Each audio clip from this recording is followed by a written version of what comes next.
Download aplikasi Tarbiyah Sunnah di handphone Anda. Tersedia di Google Play dan App Store. Bismillahirrahmanirrahim. Assalamualaikum warahmatullahi wabarakatuh.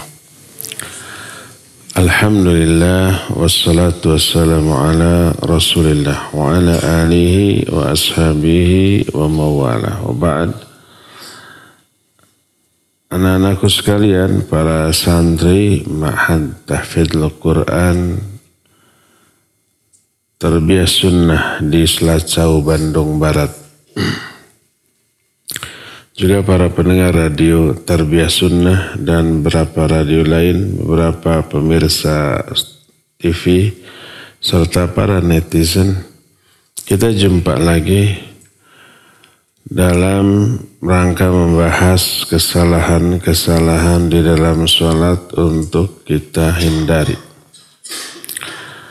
Salah satu kesalahan dalam sholat, walaupun tidak membatalkan sholat, adalah sholat dengan tidak menghadap ke sutroh. Mana sutroh adalah penghalang yang menghalangi kita dari orang yang akan lewat di depan kita ketika sholat. Nanti ukuran sutrohnya kita akan bahas. Memasang sutroh ketika sholat ini hukumnya wajib dan menjadi hak Allah, walaupun tidak ada orang yang lewat. Umpamanya sholatnya di kamar sendirian, atau di tengah padang pasir yang sepi kita sholat, gak ada orang yang lewat, tetap kita wajib meletakkan sutroh di depan kita. Ada banyak hadis yang sahih tentang masalah ini, juga penjelasan para sahabat dan para ulama. Di antaranya hadis yang diterima dari Ibnu Umar radhiyallahu anhuma, berkata Rasul sallallahu alaihi wa alihi wasallam, la tusalli illa ila sutrah wa la tad'u ahadan yamurru baina yadayk fa in aba faltuqatilhu fa inna ma'ahul qarin. Janganlah kamu salat kecuali dengan menghadap sutrah, dan jangan kamu biarkan seorang pun lewat di depanmu. Jadi kalau lewat antara kita dengan sutrah harus dicegah, dihalangi. Kecuali kalau lewatnya di sebelah sana sutrah, nggak apa-apa, biarkan aja. Fa'in abah, kalau dia tidak mau dicegah, maka perangi dia, karena beserta dia ada setan qarin, setan yang mengajak dia lalu di depan sholat. Hadis ini dikeluarkan oleh Imam Muslim dalam kitab Sahih Muslim dan Ibnu Khuzaimah dalam kitab Sahihnya, juga Imam Al-Hakim dalam kitab Al-Mustadraknya dengan sanad yang sahih. Ini pertama. Hadis kedua, kalau tadi dari Ibnu Umar, sekarang dari Abu Sa'id Al-Khudri radhiyallahu an. Berkata Rasulullah sallallahu alaihi wasallam, "Idza shalla ahadukum falyusalli ila sutrah wal yadnu minha wa la yad'u ahadan yamurru bainahu wa bainaha fa in jaa ahadun yamur falyuqatilhu fa innahu syaitan." Bila salah seorang di antara kamu salat, hendaklah dia salat menghadap sutrah, dan hendaklah mendekat kepada sutrah itu, jangan terlalu jauh, dan jangan dia membiarkan seorang pun lewat antara dia dengan sutrah. Kalau ada yang kekeh lewat, perangi dia, karena sungguhnya dia ini syaitan. Hadis ini dikeluarkan oleh Imam Ibnu Abi Syaibah dalam kitab Al-Musannaf, Juga diriwayatkan oleh Imam Abu Daud dalam kitab Sunannya, Imam Ibnu Majah juga dalam kitab Sunannya, dan yang lain-lain, dan sanad hadis ini hasan. Dalam riwayat lain, fa inna syaitan yamurru bainahu wa bainaha, karena syaitan akan lewat di antara dia dengan di antara hijab tersebut. Hadis ketiga dari Sahal bin Abi Hathamah radhiyallahu an. Berkata Nabi SAW, "Idza shalla ahadukum ila sutrah falyadnu minha la yaqta'u syaitanu alaihi salatah." Bila salah seorang di antara kamu salat dengan menghadap sutrah, hendaklah mendekat ke sutrah itu. Maksud mendekat ya sebatas tempat sujud kita. Jangan 2 meter gitu. Itu terlalu jauh. Mendekat. Maka setan tidak akan bisa memutus sholat orang tersebut. Dalam riwayat lain masih diriwayatkan oleh Imam Ibnu Khuzaimah dengan sanad yang sahih.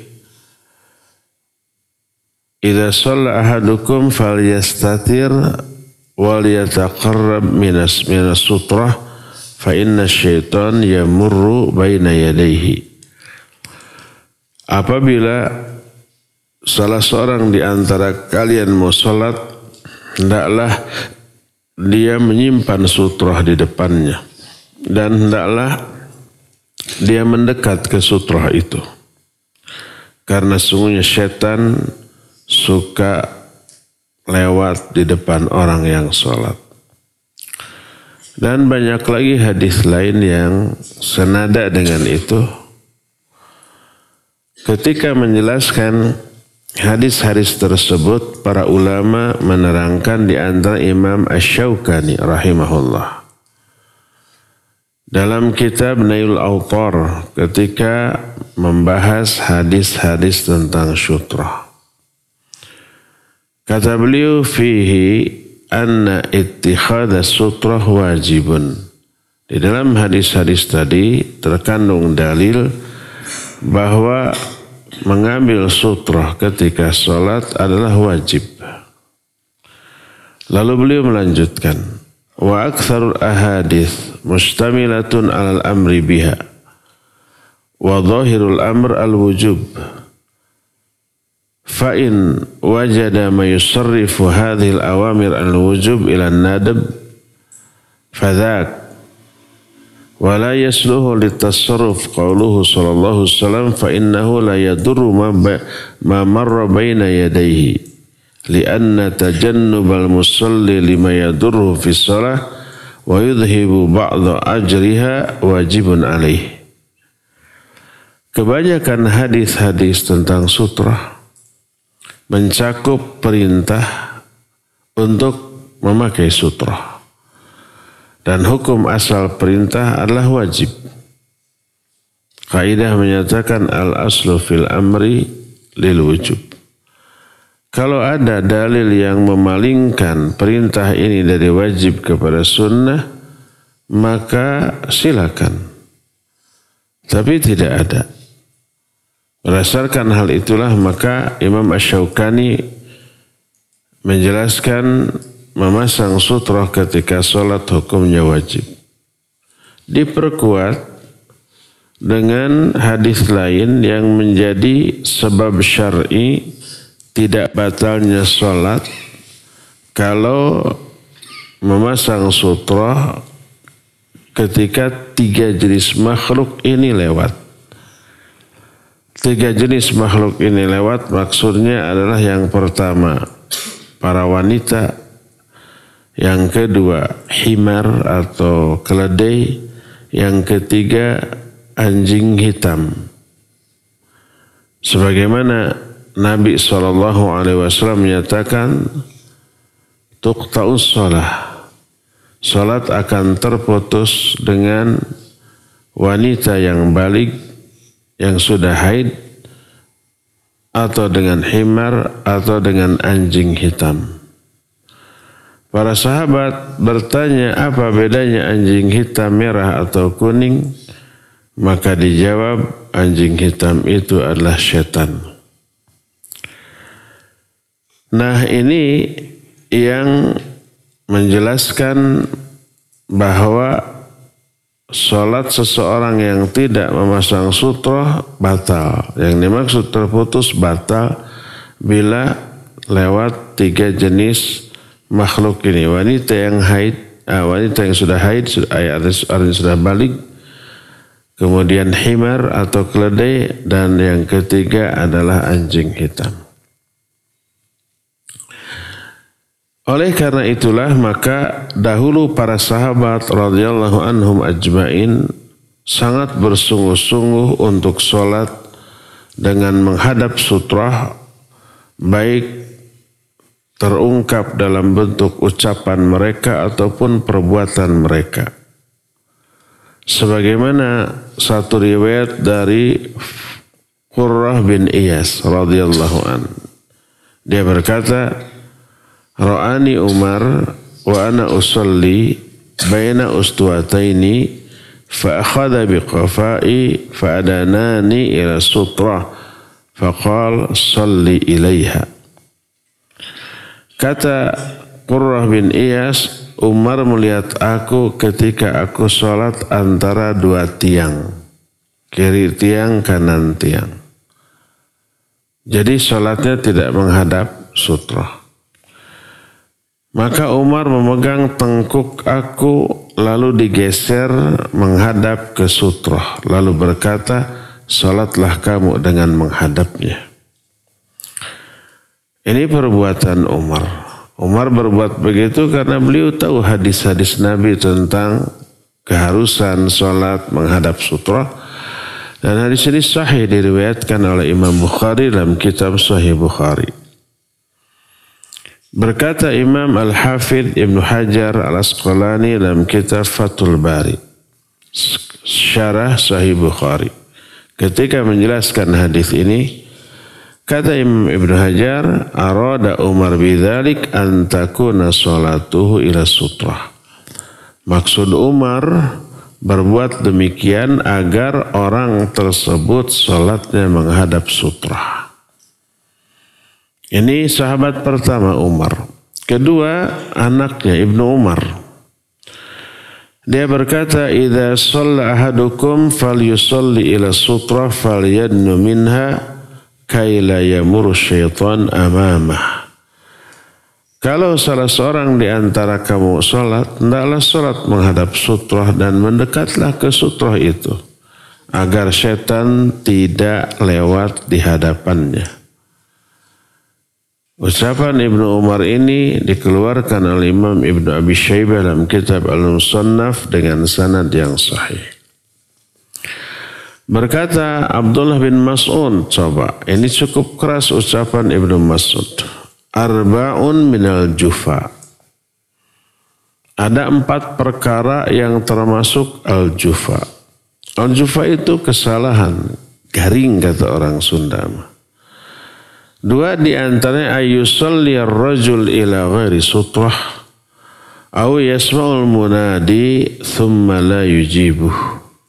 2 di antaranya adalah seseorang salat tidak menghadap sutrah, atau yang keduanya seseorang mendengar azan tapi seruan azan itu tidak dia penuhi. Mendengar azan dari masjid, dia tidak datang ke masjid, salat di rumahnya.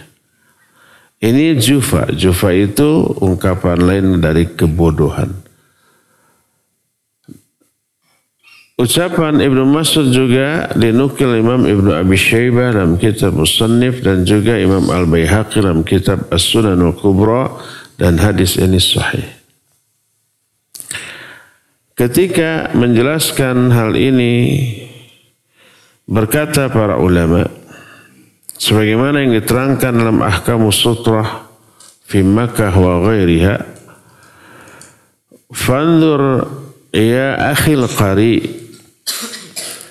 hadani Allah wa iyyak kaifa atatil awamir minan nabi sallallahu alaihi wasallam alladhi ta'atullah azza wa jalla wa ma yantiqu 'anil hawa in huwa illa wahyuha wa kaifa amara ashabuhu bima amara bih hatta inna Umar radhiyallahu an al-khalifatur rasyid alladhi huwa man huwa ya'ti lis-sahabiyyin jalilin wa huwa yusalli fayakhudhu biqafaihi liyudniyahu ila sutrah yusalli ilaiha wa anzur ila Ibn Mas'ud kaifa qarrana salata ar-rajul ila ghairi sutrah ma sima'il muadzin thumma la yujibu sami'.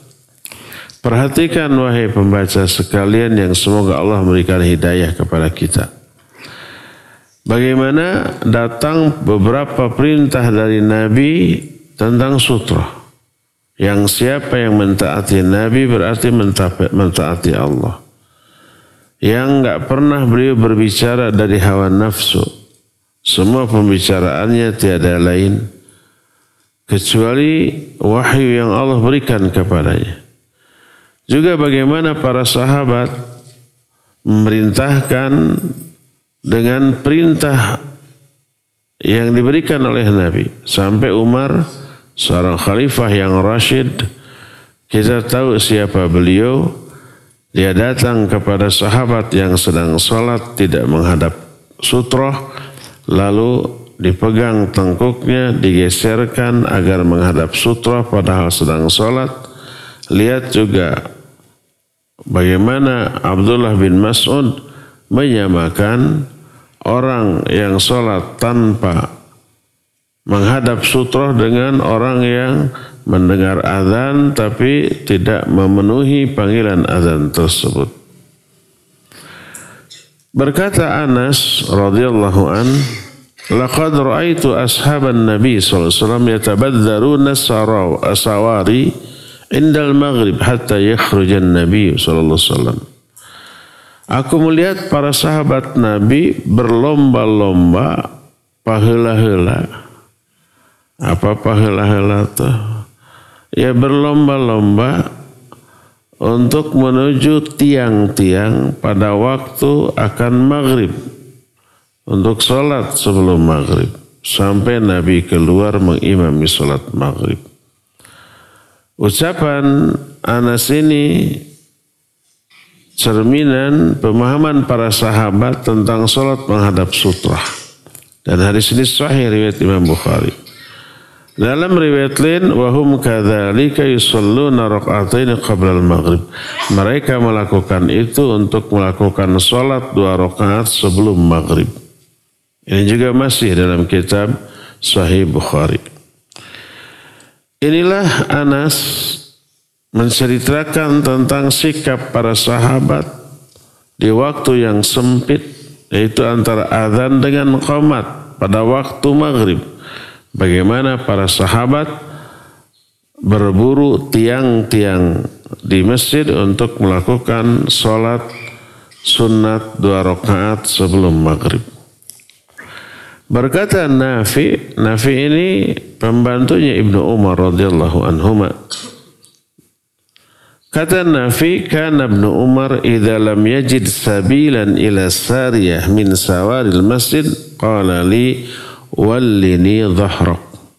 Ibnu Umar kalau dia tidak menemukan tiang-tiang di masjid untuk salat, karena tiang sudah penuh sama orang, dia berkata kepadaku, berikan punggungmu.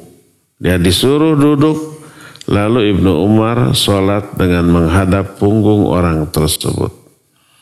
Tentu saja mengarah ke kiblat, dan di arah kiblat ada punggung orang tersebut. Masih dari Nafi, dia juga berkata tentang apa yang dilakukan oleh Ibnu Umar.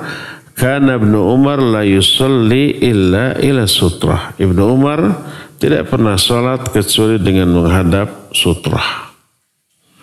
Ucapan Nafi ini dikeluarkan oleh Imam Abdul Razak dalam kitab Al-Musannafnya.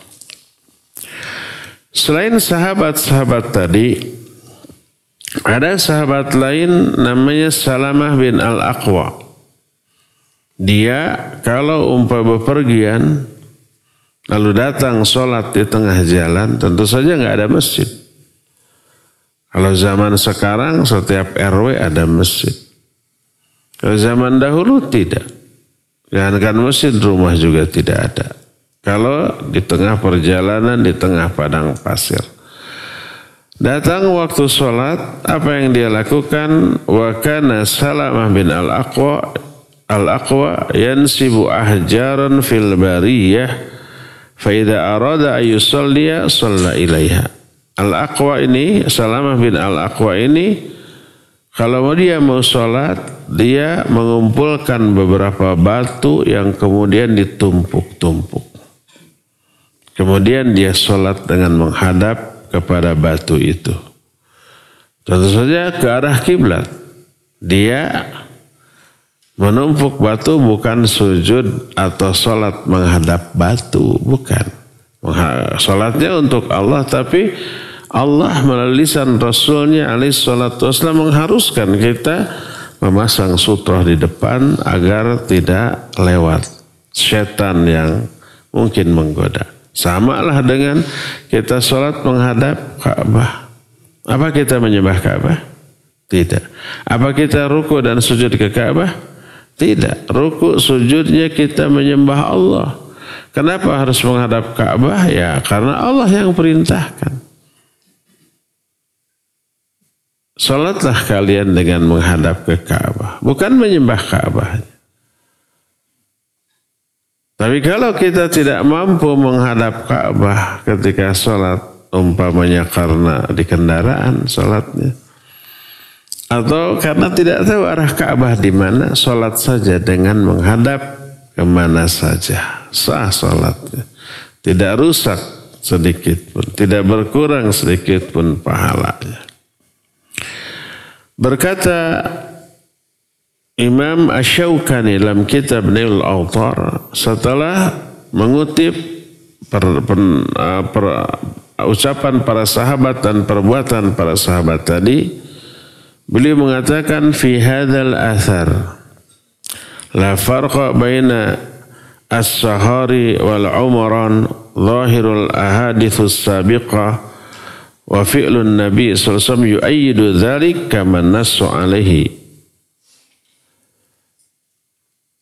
Tidak ada perbedaan baik sholat itu di tengah-tengah lapang terbuka atau di dalam bangunan. Zahir hadis-hadis yang lalu juga perbuatan Nabi menguatkan hal itu.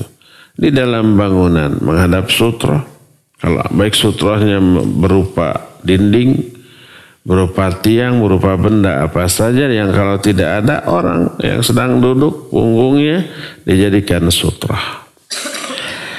Berkata Al-Allamah As-Safaraini rahimahullahu ta'ala ketika berbicara tentang sutra, i'lam annahu yustahabu salatul musalli ila sutrah ittifaqan walau lam yakhsha maran khilafan li Malik.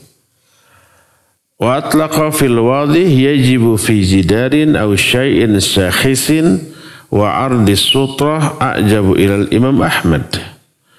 Ketahuilah disunnahkan orang yang sholat dengan menghadap sutrah secara ittifaq, sepakat, walaupun tidak dikhawatirkan ada orang yang lewat. Contohnya di rumah, di kamar, atau di tempat terbuka di tengah lapangan, nggak ada orang, nggak ada binatang, nggak dikhawatirkan ada yang lewat, maka tetap pasang sutrah.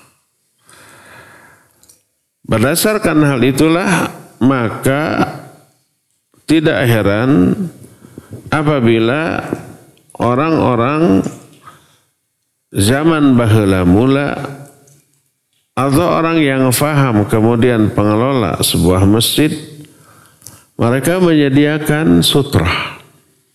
Di kita dulunya banyak, sekarang tinggal sedikit karena dirusak.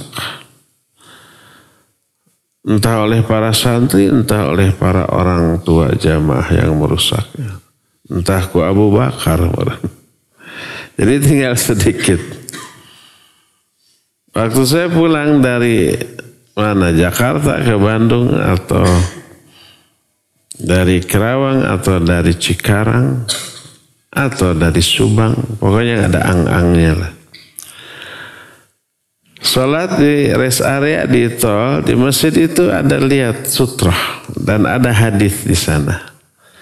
Dan disebut dengan sebutan minas sunanil mahjurah. Termasuk sunnah yang sudah banyak ditinggalkan orang, sholat menghadap sutrah. Dan itu bagus. Di Masjid Al-Ukhwah saya lihat ada 1-2.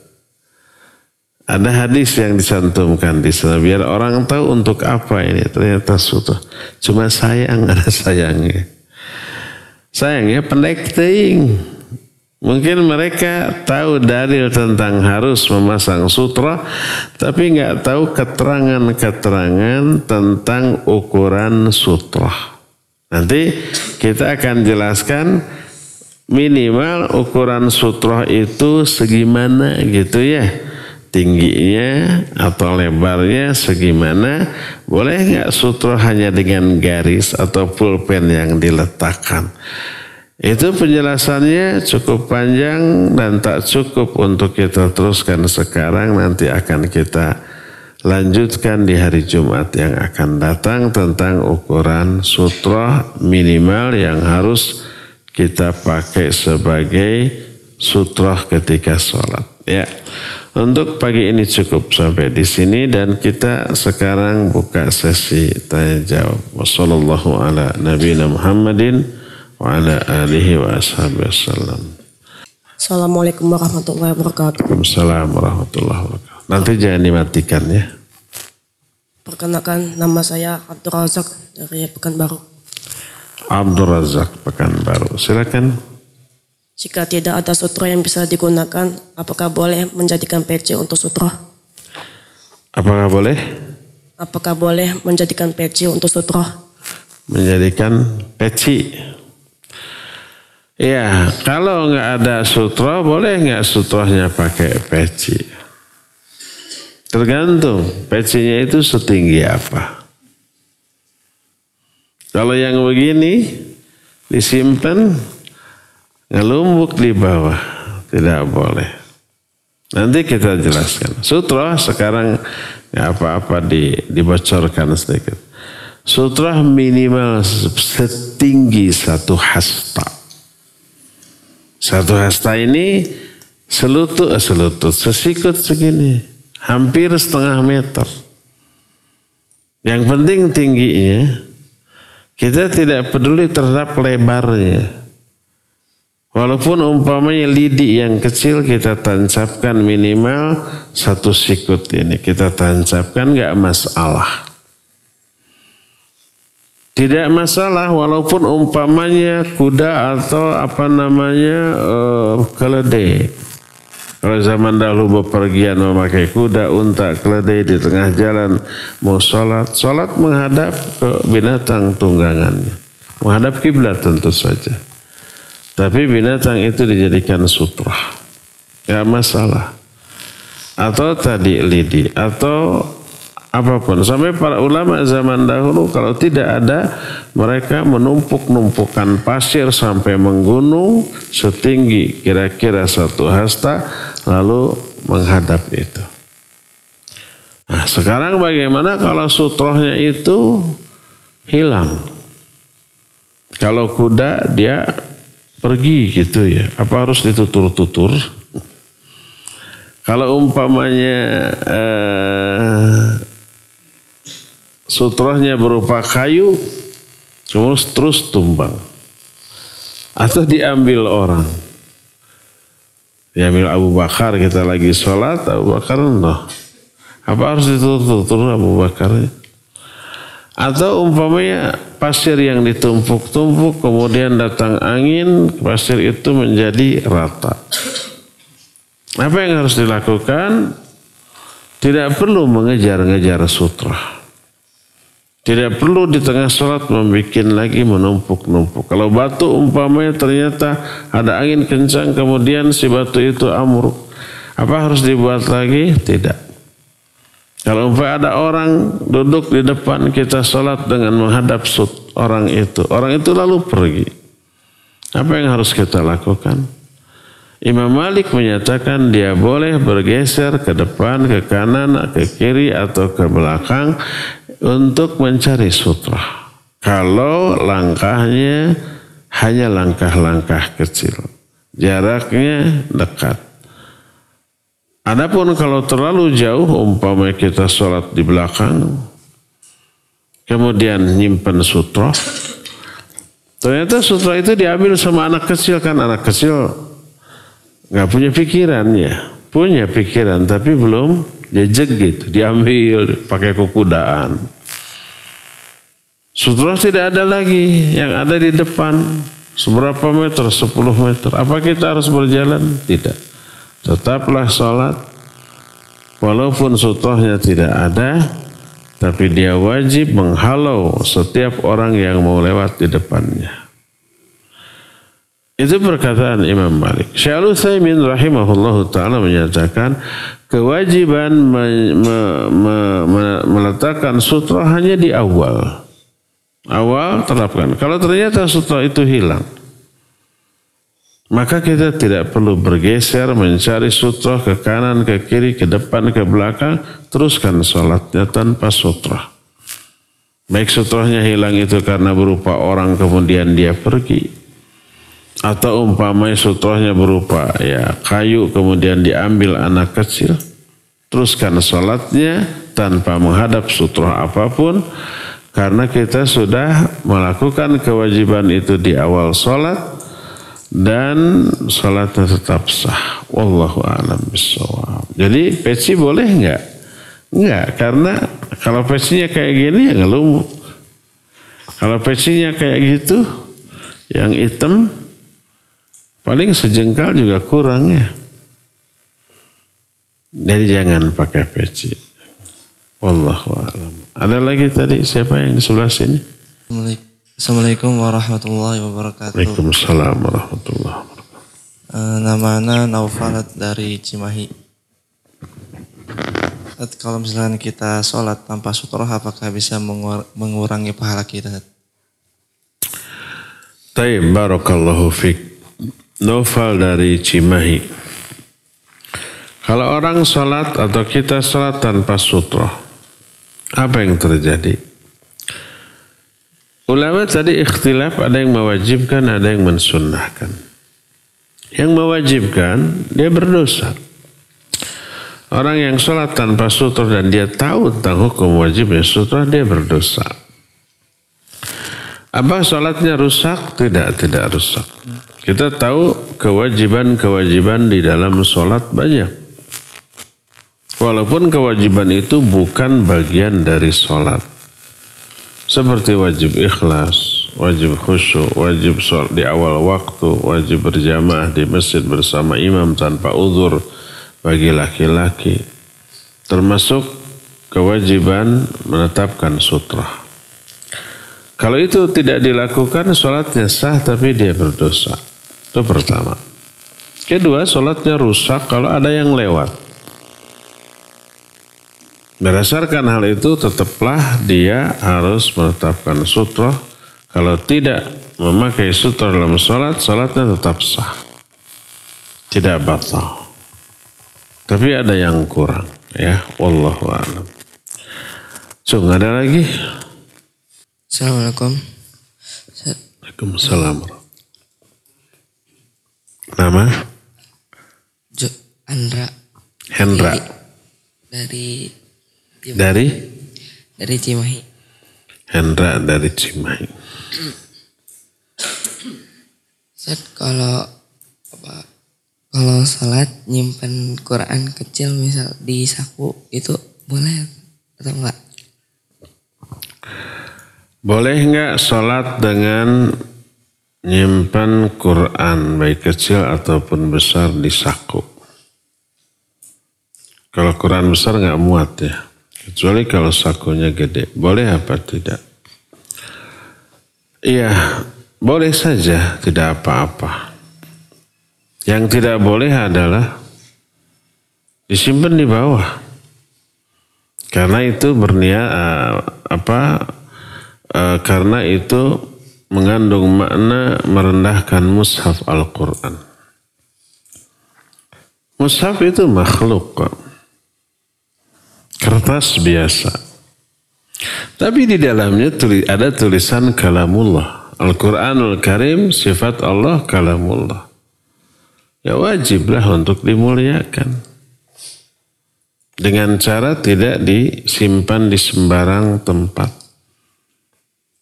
Jangan sampai kebablasan. Quran itu yang penting isinya, bukan mushafnya. Isinya betul penting, tapi mushafnya nggak boleh dihinakan juga. Kalau umpamanya ada orang yang punya karya tulis atau kartu nama kita, terus diinjak oleh orang lain. Tersinggung nggak orangnya? Tersinggung. Itu orang loh, apalagi Allah Azza wa Jalla. Jangan sampai merendahkan mushaf Al-Quran. Jangan sampai ada pemuda belum sholat, ada mushaf Quran, plong dilemparkan ke bawah. Kita tegur nggak boleh. Quran itu yang penting isinya, bukan mushaf. Isinya tentu saja penting. Lebih penting daripada mushafnya. Tapi mushafnya tidak boleh direndahkan, dihinakan begitu saja. Oleh karena itulah maka ketika para ulama menjelaskan hukum perdukunan atau sihir. Apakah sihir itu pelakunya kafir? Imam Syafi'i menyatakan, arini sihrak. Perlihatkan dulu bagaimana praktek sihirmu. Kalau di dalam praktek sihir atau praktek mencapai ilmu sihir itu ada perkara-perkara yang membuatnya syirik atau kufur, maka sihirnya menyebabkan pelakunya murtad dari Islam. Contohnya meminta, berdoa, menyeru kepada jin, memenuhi persyaratan yang ditetapkan oleh jin. Itu sama dengan taat kepada selain Allah. Termasuk umpamanya syaratnya harus memasukkan mushaf ke dalam kloset WC. Bisa kufur perbuatannya dalam rangka menghinakannya. Maka tidak boleh.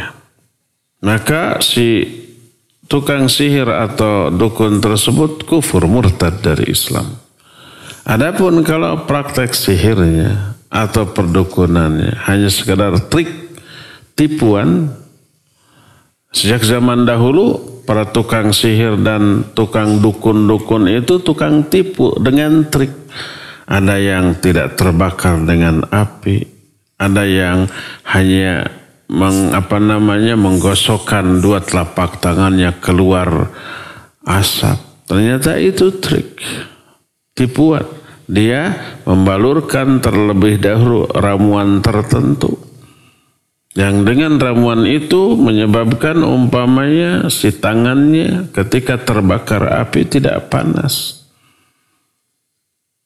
Dulu saya waktu zaman seusia kalian SD, SMP lah. Belum ada listrik di rumah saya, pakai patromak. Dan saya tukang menyalakannya di kompak. Kalian mungkin nggak tahu apa itu patromak ya. Sekarang mungkin nggak ada. Atau masih ada di pelosok-pelosok. Menyalakannya dengan spiritus. Ada wadahnya, masukkan spiritus, dinyalakan. Plek, itu sangat sensitif terhadap api. Langsung terbakar. Setelah agak lama panas baru dipompa. Ada kawan saya suatu saat dia menyatakan, lihat tangan saya. Cek, curug, dibakar, nyala. Tapi dia tidak merasakan kepanasan. Lihat, sampai padam. Wah, ini hebat ya, sakti mandraguna. Ternyata dia membuka triknya gini nih, masukin dulu ke dalam mulut si curugnya itu, basah kan, terlindungi oleh oleh air liurnya, oleh air ludah dia. Setelah itu celupkan ke spiritus, dibakar. Yang terbakar spiritusnya. Apinya tidak mengenai kulitnya karena terlindungi oleh airnya yang dibasahi terlebih dahulu. Sampai spiritusnya habis, ya sudah padam. Saya coba begitu. Tapi tidak di kolomo. Ya, udah bau. Celupkan dulu ke air gitu. Celupkan ke air sampai basah banget. Lalu dibanjur sama spiritus, dinyalakan. Benar, cuma hangat. Tapi tidak terbakar. Nah, zaman dahulu ya, mungkin nggak ada spiritus, tapi ramuan seperti dibuat oleh tukang sihir dan dukun. Dibalurkan ke seluruh tubuh atau ke tangan gitu, dipamerkan ke orang-orang, nyala, tapi nggak apa-apa. Orang tuh kagum-kagum, padahal trik itu mah trik sulap. Banyak pesulap atau yang dukun yang menerapkan trik-trik sulap untuk menunjukkan bahwa dia sakti, padahal tuti, tukang tipu. Itu trik. Kalau umpamanya trik seperti itu, maka tidak murtad, tidak kafir, tidak keluar dari Islam, tapi berdosa besar karena nipu orang. Ya, berdasarkan hal itulah maka tidak boleh. Baik perdukunan yang mengandung unsur syirik atau tidak boleh. Dan salah satu di antara syarat seorang dukun dibantu oleh jinnya kadang-kadang memasukkan tulisan Al-Quran ke dalam kloset. Dan itu menyebabkan dia kufur karena menghinakan kalamullah. Ya, wallahu a'lam bishawab. Jadi nggak boleh meletakkan mushaf di bawah. Atau mushaf di atas meja tapi ditumpuk di atasnya benda-benda lain, buku atau apa, jangan. Simpan mushaf Al-Quran di yang paling tinggi. Ya, kalau ditumpukan buku, simpan di paling tinggi. Adapun kalau di sakuan, ya nggak apa-apa karena tidak mengandung unsur penghinaan, perendahan terhadap Al-Quran ya. Daripada simpan di bawah, sakuan saja. Ada lagi? Assalamualaikum warahmatullahi wabarakatuh. Waalaikumsalam warahmatullahi wabarakatuh. Nama? Nama anak Ali dari Pasteur. Ali Pasteur. Kalau misalnya anak lagi sholat nih, terus ada anak kecil lewat atau hewan kayak misalnya kucing, itu apa yang harus dilakukan? Barakallahu fiik. Bagaimana kalau kita sedang sholat ada yang lewat? Anak kecil atau binatang? Binatang yang sering lewat apa? Jarang kucing. Mungkin kecoa, mungkin berit. Ada? Ada ya. Kucing juga suka. Apa yang harus kita lakukan? Cegah sebisa mungkin. Kalau tidak bisa dicegah, maka berusahalah agar anak itu atau kucing itu atau kambing itu lewatnya di belakang kita. Itu yang dilakukan oleh Nabi SAW ketika beliau sedang sholat, ada kambing mau lewat, dihalangi. Jangan beralasan, kan nggak ngerti binatang atau anak kecil belum mikir. Bukan belum mikir atau tidak, tapi merusak sholat kita. Jadi dihalangi. Sampai karena kambing kekeh gitu pengen lewat. Sampai Nabi SAW maju dan membiarkan kambing itu lewat di belakangnya. Lalu setelah itu beliau mundur lagi. Jadi cegah saja kalau ada anak kecil yang mau lewat ketika kita sholat, dihalangi saja. Kalau umpamanya dia cepat kita lagi begini, lari, ya udah Jangan dikejar, balik lagi. Jangan. Atau 2 kali meren lewatnya. Kadang-kadang ada kita lagi begini, tidak nyangka tiba-tiba anak kecil set gitu. Ya sudah, gimana lagi. Bisa nggak anak kecil sekecil Abu Bakar di papatahan? Kalau ada yang sholat jangan lewat. Bisa? Nggak bisa. Belum paham dia. Nah, kecuali kalau umpamanya dia diam, duduk di hadapan kita, boleh biarkan. Sebagaimana Nabi SAW sholat malam, Aisyah tidur di sampingnya dan kaki Aisyah nyelonjor ke tempat sujudnya. Ketika Nabi SAW mau sujud, dipijitnya kaki Aisyah, kemudian oleh Aisyah ditarik. Setelah bangkit lagi dari sujudnya, kaki Aisyah nyelonjor lagi. Ini menunjukkan sempitnya kamar Nabi SAW dengan Aisyah, sampai untuk sholat pun terhalang oleh Aisyah yang saat itu sedang tertidur. Ya, ini menunjukkan kalau tidak lewat hanya di depan duduk nggak apa-apa, boleh dibiarkan. Ya.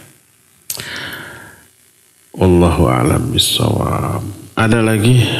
Assalamualaikum warahmatullahi wabarakatuh. Waalaikumsalam warahmatullahi. Nama anak Sultan. Terima kasih.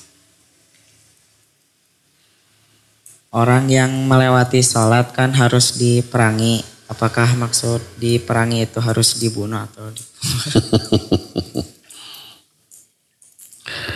Kalau umpamanya orang lewat di depan kita mau sholat, ketika kita sholat, cegah. Kalau dia kekeh lewat, maka cegahlah dengan keras. Kalau ternyata dia memukul, perangi, lawan. Karena sungguhnya dia setan. Ada orang yang saya pernah ketika sedang sholat ada orang lewat, saya halangi. Marah-marah. Untung gak ngerti bahasanya. Ketika mau lewat lagi, saya halangi lagi. Marah lagi. Baru dia sadar bahwa dia ngomong pakai bahasa dia. Ketika ketiga kali baru dia ngomong dengan bahasa Arab. Fatwa ulama boleh kalau ini di Masjid Nabawi, katanya gitu. Masa saya membantah lagi sholat, mana fatwanya? Fatwa siapa? Saya juga punya fatwa, ini juga berlaku di Masjid Haram, Masjid Nabawi. Saya Abdul Muhsin Al-Abbad, hafizahullah, ngajar di Masjid Nabawi. Pernah ditanya masalah ini. Kata beliau, kalau orang banyak sholat sunat di Masjidil Haram atau Masjid Nabawi, lalu kita akan lewat, maka lewat-lewatlah terlebih dahulu bukan di hadapan orang yang sholat, dan itu bisa. Kecuali kalau ba'da sholat zuhur atau ba'da maghrib, orang tuh langsung setelah salam suka langsung pada sholat sunat. Kita susah lewat, betul itu mah, susah ya. Tapi kalau umpamanya setelah beres atau masih lama sholatnya 15 menit lagi ke azan, gak banyak orang sholat, banyak tapi masih bisa lah kita menghindar. Kata Syekh Abdul Muhsin Al-Abbad, kalau bisa hindarkan dulu, kecuali kalau semua orang pada sholat kita kebelet ke WC, ya boleh silakan. Karena crowdednya, karena zahmah atau banyaknya orang di sana. Nah, ketika saya sholat sunat tersebut masih banyak, dia sengaja saya halangi. Kenapa saya halangi? Karena apa? Karena memang banyak jalan lain yang bisa dia lalui. Kecuali kalau tadi ketika kita sholat, semua sholat ada orang terburu-buru, ya biarkan. Tapi kalau masih banyak orang yang duduk bisa selang-seling, maka halangi saja ya. Dihalangi. Apa tadi pertanyaannya teh? Dibunuh? Oh, jangan atau penjara kita. Cukup begitu saja ya. Cukup begitu saja. Mana tadi? Di belakang. Yang tadi nanya sini. Ambil. Assalamualaikum warahmatullahi wabarakatuh. Waalaikumsalam warahmatullahi. Nama saya Rizky dari Bekasi.